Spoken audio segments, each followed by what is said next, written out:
The plane is already cruising above the clouds when Maya hears it. She sits stiffly in the aisle seat, hands folded in her lap, knuckles pale from gripping her worry too tightly. Her shoes are worn thin at the heels, her coat borrowed from a neighbor who didn't ask too many questions. Everything she owns for the next 3 months fits into one scuffed carry-on beneath the seat in front of her. She's not afraid of flying.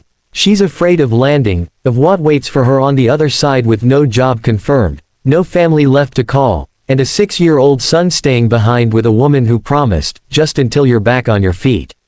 The little girl sits by the window beside her, legs swinging, curls bouncing every time she turns her head. Her tray table is down, holding a small paper bag with a cookie inside. She studies Maya with the unfiltered curiosity only children have, the kind adults forget how to allow themselves.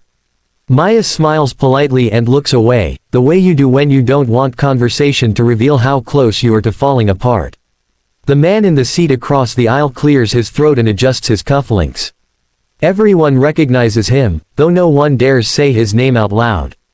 Daniel Harper. CEO. Billionaire. Magazine covers, keynote stages, private jets, except today, he's on a commercial flight because his daughter insisted.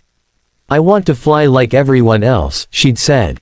He hadn't argued. He rarely said no to her, not since her mother died and silence moved into their house like a permanent guest. Daniel notices the way his daughter keeps glancing at the woman beside her. He also notices the woman's eyes, tired, red at the edges, carrying a grief that looks freshly packed and poorly hidden. The little girl reaches into her bag, breaks the cookie cleanly in half, and holds one piece out with both hands. "My daddy says sharing makes people stay," she says. "If I share my cookie, will you stay with me until the plane lands?" Time slows. Maya's chest tightens. She swallows hard, because no one has asked her to stay anywhere in a very long time. She nods before she can stop herself. "Yes," she whispers, "I can stay." And just like that, something fragile but real forms between them at 35,000 feet. As the minutes stretch into hours, the little girl, Lily, talks. She talks about her school, about how her mom used to braid her hair, about how her dad works too much but tries very hard. Maya listens, really listens, the way she used to listen to her own son at bedtime, before exhaustion turned listening into surviving. Daniel pretends to read emails on his tablet, but he hears everything. He watches Maya respond with warmth despite the heaviness clinging to her, and it unsettles him. He's surrounded by people every day, yet he's never felt more alone than he does watching a stranger give his daughter something he's failed to, undivided presence. When turbulence shakes the cabin, Lily's hand finds Maya's instinctively. Maya doesn't pull away. She squeezes back, steady and calm, though inside she's shaking too. Not from fear of the plane, but from the ache of remembering how it feels to be needed. Somewhere over the Atlantic, Maya finally speaks about herself. About losing her husband to a factory accident that ended with apologies instead of accountability. About working 2 jobs until her body gave out before her spirit did. About choosing between rent and medicine.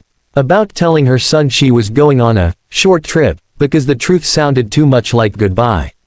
Lily listens with her whole body. Daniel listens with his whole conscience. When Maya's voice cracks, Lily climbs halfway into her lap, curls pressing into Maya's coat. "You can stay with us," Lily says confidently. "Daddy has a big house. Lots of rooms." Daniel's breath catches. He opens his mouth to gently correct her, but Maya beats him to it. "That's very kind," she says softly. "But I have to find my own way." Something in that answer, dignified, broken, honest, hits Daniel harder than any boardroom confrontation ever has. When the plane begins its descent, Lily looks panicked. "You promised," she says. "You said you'd stay." Maya smiles through tears. "I did stay. And I will always remember you."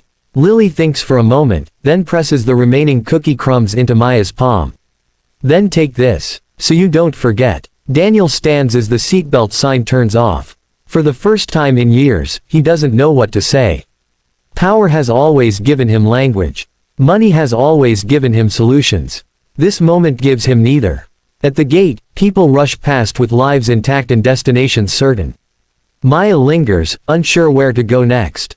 Daniel clears his throat. "Where are you headed?" he asks. She hesitates, then tells the truth. Anywhere that will give me a chance. He nods slowly. I think I might know a place. What follows is not a miracle. It's not instant rescue or unrealistic generosity. It's a job interview that turns into a real job. A modest apartment connected to a community program his company funds but he's never visited before. Childcare assistance. Counseling. Time. Months pass. Maya rebuilds, brick by brick. She brings her son home. She laughs again, slowly at first, then fully. She sends Lily postcards. Lily sends drawings back. Daniel changes too. He leaves the office earlier. He listens longer. He understands that success without connection is just another kind of poverty. Years later, Lily stands on a small stage at school, telling a story about sharing a cookie on a plane. In the audience, Maya watches, her son beside her, Daniel a few rows back. Their lives no longer intersect out of need, but out of choice. And if you've made it this far, maybe this story stayed with you for a reason. Maybe it reminded you that kindness doesn't need wealth, that presence can change direction, and that sometimes the smallest question can alter the course of many lives.